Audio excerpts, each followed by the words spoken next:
जिनकी एक दास्तान है, जिन्होंने हर दौर में मुल्क की आबियारी की है। गर्ज ये कि उन्होंने हर मकास में बातिल का मुकाबला किया, हर तरफ से बातिल का मुकाबला किया। जरूरत पड़ी तो गोली चलाई, जरूरत पड़ी तो तलवार चलाई, जरूरत पड़ी तो तलवार फेंकी, जरूरत पड़ी तो कलम उठा लिया, और जब जरूरत पड़ी तो कौम के नन्हे नन्हे नौनिहालों को तरबियत और इस्लाह फरमाकर बातिल के मुकाबले में खड़ा कर दिया। आज मैं उन्हीं जियालों और सरफरोशान मुल्क की थोड़ी सी तारीफ और अदना सी झलक दिखाना चाहती हूँ कि उन्होंने जंग आजादी में क्या कारनामा अंजाम दिया।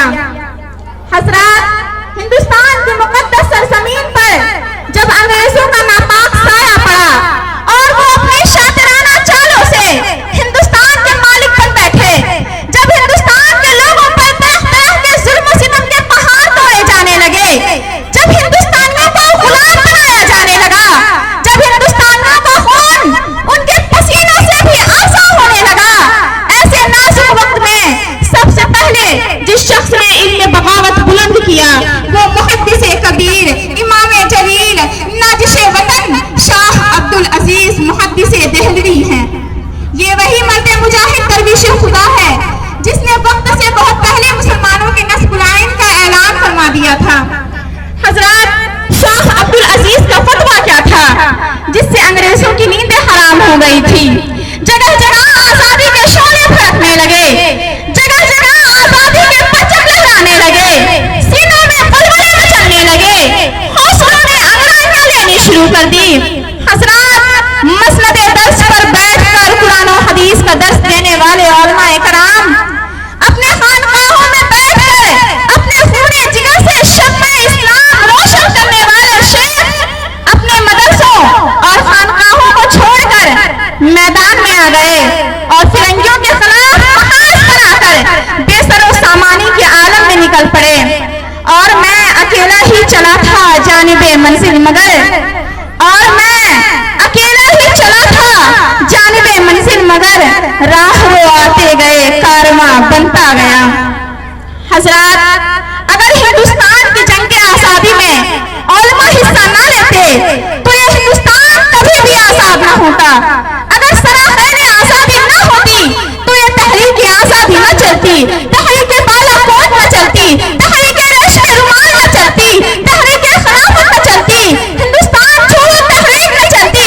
अलगाज़ उलमाए कराम ने अपने खूने जिगर से शम्मे इस्लाम की जनाबंदी की है और अपने मुक़द्दस लहू से शजरे आजादी को सींचा और परवान चढ़ाया है। चुनांचे 1857 की जंग आजादी में दो महाज बनाए गए। एक महाज अंबाला पर जिसकी क़यादत मौलाना जाफर थानवी के पास थी, दूसरा महाज शामिली पर था जिसकी क़यादत हाजी इमदादुल्लाह महाजिर मक्की के पास थी। इसी जंग में बड़े बड़े उलमा सुलह शहीद हुए, इसी जंग में मौलाना नानकवी ज़ख्मी हुए, इसी जंग में मौलाना गंगोही ज़ख्मी हुए, इसी जंग में हाफिज जामिल शहीद हुए। इसी 1857 की जंग आजादी में 2 लाख मुसलमान शहीद हुए जिसमें 51,000 उलमाए कराम थे। सिर्फ पहले में 500 उलमा को फांसी के फंदों पर लटका दिया। बहरहाल इस जंग की वसाइल की किल्लत और अपनों की गद्दारों की वजह से जब फिरंगियों का गलबा हुआ तो हुकूमत बरतानवी ने हिंदुस्तान के मुशव्विरों से राय तलब की कि बताओ हिंदुस्तान में तुम्हारी हुकूमत कैसे कायम रह सकती है। तो हिंदुस्तान के सबसे बड़े सियासतदान डॉक्टर विलियम यूर ने जो रिपोर्ट पेश की उसमें लिखता है, और ये बात मैं नहीं कह रही, डॉक्टर विलियम यूर कह रहे हैं कि हिंदुस्तान में सबसे ज्यादा बेदार मुसलमान हैं।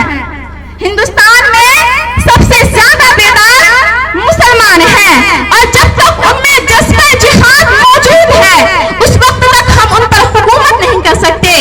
इसलिए सबसे पहले जज्बा जिहाद का खत्म करना जरूरी है और जज्बा जिहाद का खत्म करने से पहले एक और चीज का खत्म करना जरूरी है, और वो ये है कि हिंदुस्तान से उलमा और कुरान को खत्म किया जाए। चुनांचे 1861 में 3 लाख कुरान करीम के नुस्खे बदबख्त अंग्रेजों ने जलाए और फिर उलमा को खत्म करने का फैसला किया। अंग्रेज मौलवी मिस्टर एडवर्ड थॉमसन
जाता और ऊपर से गोलियों का निशाना बनाया जाता।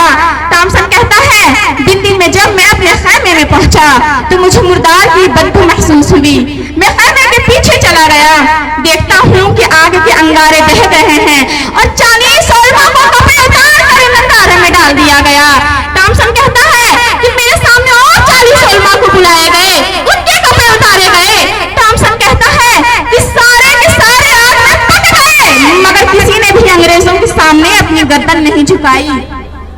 मगर हिंदुस्तान के बाशिंदों, हमें उन मुजाहिदीन की यादों को जिंदा रखना होगा।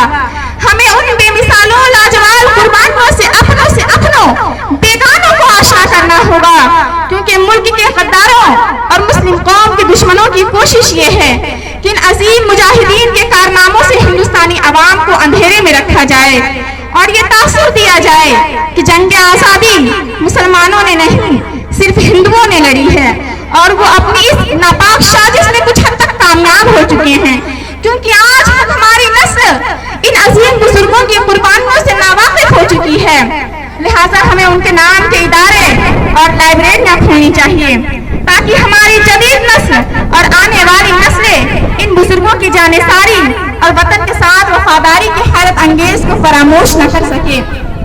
मैं ये नहीं कहती कि जंग आज़ादी सिर्फ मुसलमानों ने लड़ी, नहीं, हिंदुस्तान में रहने वाले तमाम मज़ाहिब के लोग, हिंदू, मुस्लिम, सिख, ईसाई, सबने जंग आज़ादी लड़ी। जहां जिसकी जरूरत दरपेश आई, सबने अपने कुर्बानियां पेश कर दी, तब जाकर हमारा हिंदुस्तान आजाद हुआ। अब मैं अपनी बातों को यहीं पे खत्म करती हूँ। जय हिंद, जय भारत।